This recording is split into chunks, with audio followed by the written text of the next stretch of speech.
ನಮಸ್ಕಾರ ವೀಕ್ಷಕರೇ, ಅಸ್ತ್ರ ಟಿವಿಗೆ ತಮ್ಮೆಲ್ಲರಿಗೂ ಆತ್ಮೀಯ ಸ್ವಾಗತ.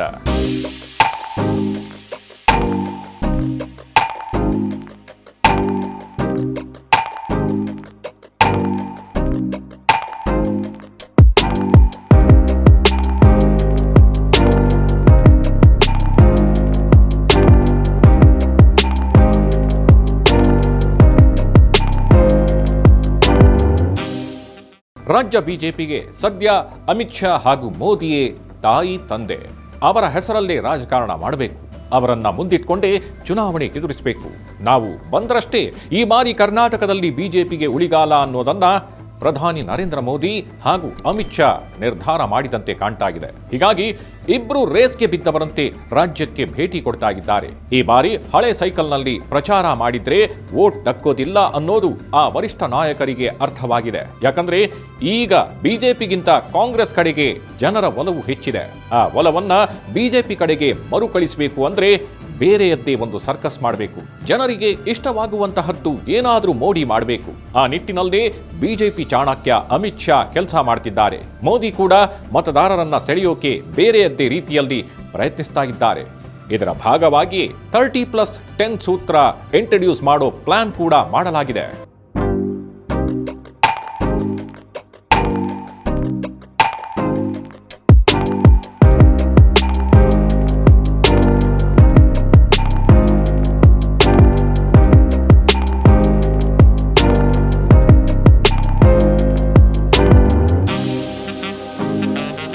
ಈ ಬಾರಿ ಬಿಜೆಪಿಯಲ್ಲಿ ಯಡಿಯೂರಪ್ಪ ಸಿಎಂ ಅಭ್ಯರ್ಥಿಯಲ್ಲ.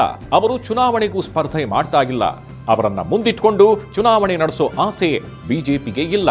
ಯಡಿಯೂರಪ್ಪ ಅವರು ಜೊತೆಗೆ ಬರಲಿ, ನಾವು ಮಗದೊಬ್ಬ ನಾಯಕನನ್ನ ಹುಟ್ಟಾಕ್ತೇವೆ ಎಂಬ ಮನಸ್ಥಿತಿಯಲ್ಲಿ ಬಿಜೆಪಿ ಹೈಕಮಾಂಡ್ ಇದ್ದಂತೆ ಕಾಣ್ತಾ ಇದೆ. ಹೀಗಾಗಿ ಯಡಿಯೂರಪ್ಪರ ನಾಯಕತ್ವ ಇಲ್ಲದೆ ರಾಜ್ಯ ಬಿಜೆಪಿಗೆ ಅಷ್ಟೊಂದು ಶಕ್ತಿ ಇರೋದಿಲ್ಲ. ಅದಕ್ಕೆ ಶಕ್ತಿ ಬರಬೇಕಾದ್ರೆ ಬೇರೆದ್ದೇ ರೀತಿಯ ತಂತ್ರಗಾರಿಕೆ ಮಾಡಬೇಕಾಗತ್ತೆ.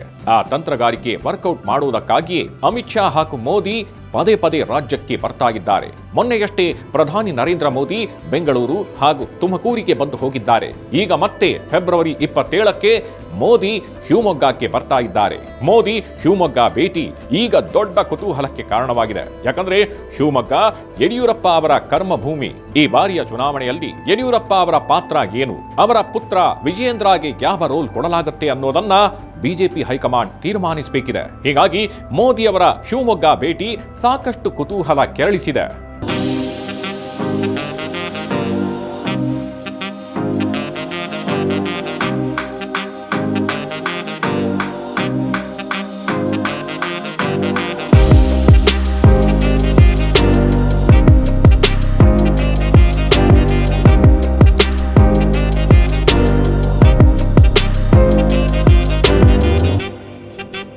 ಬಿಜೆಪಿ ಆಂತರಿಕ ಕಾನೂನಿನ ಪ್ರಕಾರ 75 ವರ್ಷ ದಾಟಿದವರಿಗೆ ಯಾವುದೇ ಅಧಿಕಾರ ಕೊಡೋದಿಲ್ಲ. ಅದನ್ನು ಬಿಜೆಪಿಯನ್ನು ಕಟ್ಟಿ ಬೆಳೆಸಿದ ಅಡ್ವಾಣಿಯವರಿಗೆ ಅನ್ವಯಿಸಲಾಗಿತ್ತು. ಆದ್ರೆ ಯಡಿಯೂರಪ್ಪ ಅವರಿಗೆ ನಿಯಮ ಮೀರಿ ಸ್ವಲ್ಪ ದಿನ ಅಧಿಕಾರ ಕೊಡಲಾಗಿತ್ತು. ಆದ್ರೀಗ ಯಡಿಯೂರಪ್ಪ ಅವರು ನಾನು ಚುನಾವಣೆಗೆ ಸ್ಪರ್ಧೆ ಮಾಡೋದಿಲ್ಲ ಅಂತ ಹೇಳಿಬಿಟ್ಟಿದ್ದಾರೆ. ಶಿಕಾರಿಪುರ ಕ್ಷೇತ್ರವನ್ನ ವಿಜಯೇಂದ್ರಗೆ ಬಿಟ್ಟುಕೊಡ್ತೇನೆ ಎಂದು ಸ್ಪಷ್ಟನೆ ಕೊಟ್ಟಿದ್ದಾರೆ. ಆದ್ರೆ ವಿಜಯೇಂದ್ರ ಶಿಕಾರಿಪುರದಲ್ಲಿ ಸ್ಪರ್ಧೆ ಮಾಡಬೇಕಾದ್ರೆ ಯಡಿಯೂರಪ್ಪ ಹೇಳಿದ್ರಷ್ಟೇ ಸಾಕಾಗೋದಿಲ್ಲ. ಬಿಜೆಪಿ ಹೈಕಮಾಂಡ್ ಕೂಡ ಒಪ್ಪಿಗೆ ಕೊಡಬೇಕು. ಹೀಗಾಗಿ ಬಿಎಸ್ವೈ ಹಾಗೂ ವಿಜಯೇಂದ್ರ ಬೆಂಬಲಿಗರು ಫೆಬ್ರವರಿ 27ರಂದು ಶಿವಮೊಗ್ಗದಲ್ಲಿ ನಡೆಯುವ ಸಭೆಯಲ್ಲಿ ಮೋದಿ ಅವರು ಯಡಿಯೂರಪ್ಪ ಹಾಗೂ ವಿಜಯೇಂದ್ರ ಅವರ ರೋಲ್ ಏನು ಅನ್ನೋದರ ಬಗ್ಗೆ ಹೇಳಬಹುದು ಎಂಬ ವಿಶ್ವಾಸದಲ್ಲಿದ್ದಾರೆ. ಸದ್ಯ ಮೋದಿ ಶಿವಮೊಗ್ಗಕ್ಕೆ ಬರೋದು ಕನ್ಫರ್ಮ್ ಆಗಿದೆ. ಇಂತಹ ಸಂದರ್ಭದಲ್ಲಿ ಮೋದಿ ಶಿವಮೊಗ್ಗಕ್ಕೆ ಬರೋದು ಅನಿವಾರ್ಯವೂ ಆಗಿದೆ. ಆದರೆ ಶಿವಮೊಗ್ಗದ ನೆಲದಲ್ಲಿ ನಿಂತು ಮೋದಿ ಅದೇನ್ ಘೋಷಣೆ ಮಾಡ್ತಾರೋ ನೋಡಬೇಕಿದೆ.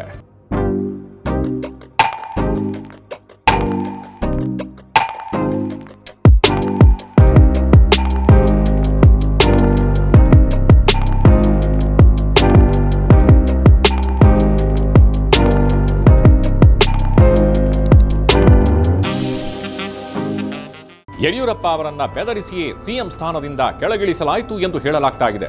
ಈಗಲೂ ಯಡಿಯೂರಪ್ಪರನ್ನ ಸುಮ್ಮನಿರಿಸಲು ಇಡಿ ಅಸ್ತ್ರ ಬಳಸಲಾಗುತ್ತಿದೆ ಎಂಬ ಮಾತುಗಳು ಕೇಳಿ ಬರ್ತಿವೆ. ಇದರ ನಡುವೆಯೇ ಯಡಿಯೂರಪ್ಪ ಅವರು ತಮ್ಮ ಪ್ರಾಬಲ್ಯವನ್ನ ಉಳಿಸಿಕೊಂಡಿದ್ದಾರೆ. ಈಗಲೂ ರಾಜ್ಯ ಬಿಜೆಪಿಗೆ ಯಡಿಯೂರಪ್ಪ ಅವರ ಬೆಂಬಲ ಅನಿವಾರ್ಯ.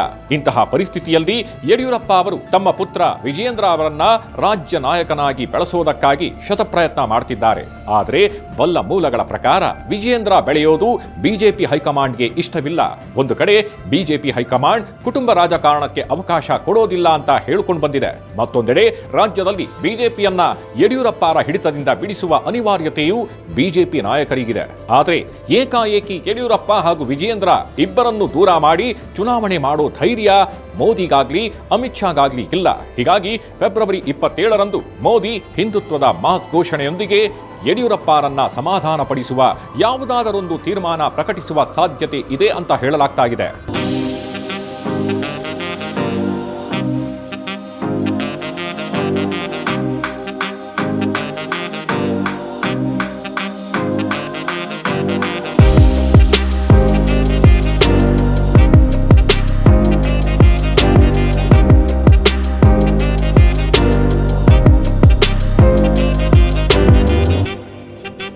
ಅಂದ ಹಾಗೆ ಫೆಬ್ರವರಿ 27ರಂದು ಯಡಿಯೂರಪ್ಪ ಅವರ ಹುಟ್ಟುಹಬ್ಬ. ಇದು ಚುನಾವಣೆ ಸಮಯವಾದ್ದರಿಂದ ಯಡಿಯೂರಪ್ಪ ತಮ್ಮ ಹುಟ್ಟುಹಬ್ಬವನ್ನ ಅದ್ದೂರಿಯಾಗಿ ಆಚರಣೆ ಮಾಡಿಕೊಳ್ತಿದ್ದಾರೆ. ಆ ಸಮಾರಂಭದಲ್ಲಿ ಮೋದಿಯು ಉಪಸ್ಥಿತರಿರೋದ್ರಿಂದ ಆ ಸಭೆ ಮತ್ತಷ್ಟು ಕಳೆಗಟ್ಟಲಿದೆ. ಇನ್ನು ಶಿವಮೊಗ್ಗದಲ್ಲಿ ಹಿಂದೂಪರ ಸಂಘಟನೆ ಕಾರ್ಯಕರ್ತ ಹರ್ಷ ಕೊಲೆ ಪ್ರಕರಣ ನಡೆದಿದೆ. ಜೊತೆಗೆ ಒಂದಷ್ಟು ಶಂಕಿತ ಉಗ್ರರು ಅಲ್ಲೇ ಸಿಕ್ಬಿದ್ದಿದ್ದಾರೆ. ಹೀಗಾಗಿ ಮೋದಿ ಇವೇ ಸೂಕ್ಷ್ಮ ವಿಚಾರಗಳನ್ನಿಟ್ಕೊಂಡು ಶಿವಮೊಗ್ಗದಲ್ಲಿ ಭಾಷಣ ಮಾಡೋ ಸಾಧ್ಯತೆ ಇದೆ. ಆ ಮೂಲಕ ಜಾತಿಗೆ ಮಣೆ ಹಾಕದೆ ಹಿಂದೂ ಟ್ರಂಪ್ ಕಾರ್ಡ್ ಬಳಸೋದು, ಹಿಂದೂ ಧರ್ಮದ ಎಲ್ಲಾ ಜಾತಿಗಳ ಮತಗಳನ್ನ ಸೆಳೆಯೋದು ಮೋದಿಯ ಪ್ಲಾನ್ ಆಗಿದೆ. ಜೊತೆಗೆ ವಿಜಯೇಂದ್ರ ಅವರಿಗೆ ಶಿಕಾರಿಪುರ ಕ್ಷೇತ್ರ ಕನ್ಫರ್ಮ್ ಮಾಡೋ ಸಾಧ್ಯತೆ ಕೂಡ ದಟ್ಟವಾಗಿದೆ.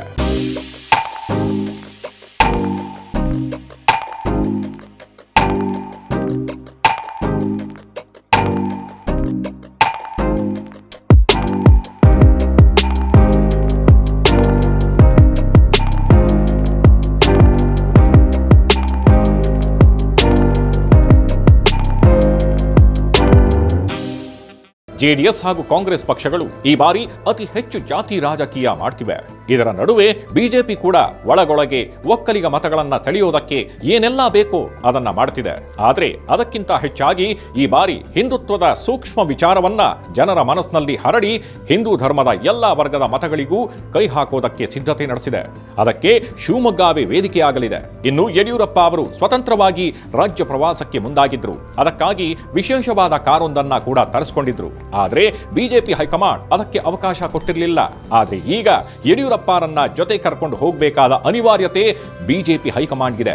ಹೊಸ ನಾಯಕನನ್ನ ಹುಟ್ಟು ಹಾಕುತ್ತಲೇ ಈ ಬಾರಿ ಯಡಿಯೂರಪ್ಪ ಅವರ ಪುತ್ರ ವಿಜಯೇಂದ್ರಗೆ ಡಿಸಿಎಂ ಪಟ್ಟದ ಆಸೆ ತೋರಿಸುವ ಸಾಧ್ಯತೆ ಇದೆ ಅಂತ ಹೇಳ್ತಾ ಇದ್ದಾರೆ.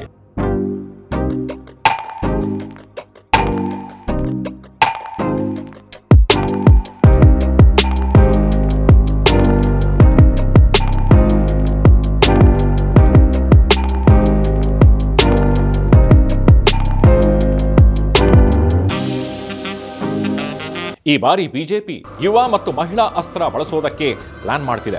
ಕಾಂಗ್ರೆಸ್ ಈಗಾಗಲೇ ಮಹಿಳೆಯರಿಗೆ 2,000 ರೂಪಾಯಿ ಮಾಸಿಕವಾಗಿ ನೀಡುವುದಾಗಿ ಆಶ್ವಾಸನೆ ಕೊಟ್ಟಿದೆ. ಇದರಿಂದ ಮಹಿಳೆಯರು ಕಾಂಗ್ರೆಸ್ ಕಡೆ ಒಲವು ತೋರಬಹುದು.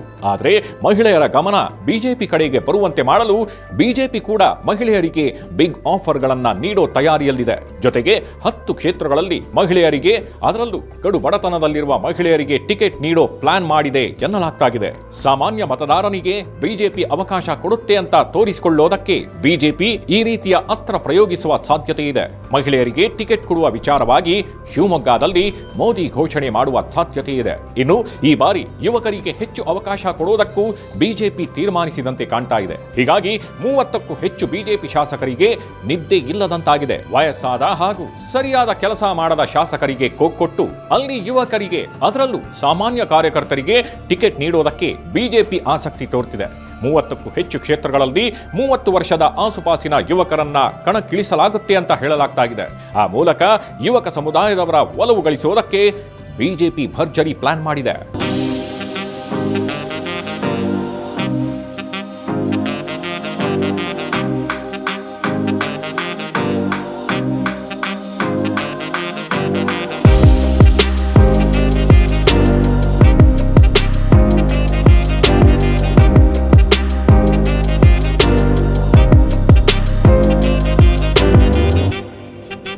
ಈ ಬಾರಿ ರಾಜ್ಯದಲ್ಲಿ ಬಿಜೆಪಿ ಗೆಲ್ಲೋದು ಅಷ್ಟು ಸುಲಭದ ಮಾತಲ್ಲ. ಗೆಲ್ಲೋದಕ್ಕಾಗಿ ಭಾರಿ ತಂತ್ರಗಾರಿಕೆಯನ್ನೇ ಮಾಡಬೇಕು. ಅದು ಬಿಜೆಪಿ ಹೈಕಮಾಂಡ್ಗೆ ಚೆನ್ನಾಗಿ ಗೊತ್ತಿದೆ. ಹೀಗಾಗಿಯೇ ಬರೀ ಲಿಂಗಾಯತ ಮತಗಳನ್ನಷ್ಟೇ ನಂಬಿಕೊಳ್ಳದೆ ಯುವಕರು, ಮಹಿಳೆಯರು, ಹಿಂದುತ್ವ ಈ ವಿಚಾರಗಳನ್ನಿಟ್ಕೊಂಡು ಎಲ್ಲಾ ವರ್ಗದವರ ಗಮನ ಸೆಳೆಯೋ ಪ್ರಯತ್ನ ಮಾಡೋಕೆ ಮುಂದಾಗಿದೆ. ಇದು ಯಾವ ರೀತಿಯಲ್ಲಿ ವರ್ಕೌಟ್ ಆಗುತ್ತೋ ಗೊತ್ತಿಲ್ಲ. ಈ ಬಾರಿ ಮೋದಿ ಹಾಗೂ ಅಮಿತ್ ಶಾ ಅವರೇ ಮುಂದಾಳತ್ವ ವಹಿಸಿರೋದ್ರಿಂದ ರಾಜ್ಯದಲ್ಲಿ ಬಿಜೆಪಿ ಏನಾದರೂ ಸೋತ್ರೆ ಮೋದಿ ಹಾಗೂ ಅಮಿತ್ ಶಾ ಪತನ ಶುರುವಾಯ್ತು ಅಂತಾನೆ ಅಂದಾಜಿಸಬೇಕಾಗತ್ತೆ. ಸದಾ ನೋಡ್ತಾ ಇರಿ ಅಸ್ತ್ರ ಟಿವಿ ಕನ್ನಡ. ನಿಮ್ಮ ವಿಶ್ವಾಸ ನಮ್ಮ ಗುರಿ.